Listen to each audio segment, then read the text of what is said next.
পাকিস্তানের জনপ্রিয় অভিনেত্রী হানিয়া আমির অবশেষে পা রাখলেন ঢাকায়। বৃহস্পতিবার রাতে ঢাকায় পৌঁছে শুক্রবার নিজের অফিসিয়াল পেজে চেকিং দিয়ে ভক্তদের চমকে দেন তিনি। ঢাকায় আসার আগেই একটি ভিডিও বার্তায় সফরের কথা জানিয়ে রেখেছিলেন হানিয়া। তবে ভক্তদের উচ্ছ্বাস ছিল আকাশচুম্বী। সেই আগ্রহের মাঝেই ভাইরাল হলো এক অন্য রকমের ভিডিও।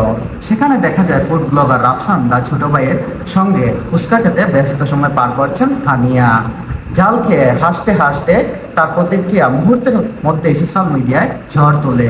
রাফসানের দেওয়া পানির বোতল হাতে নিয়েই হাসতে হাসতে বাংলায় জানান ধন্যবাদ।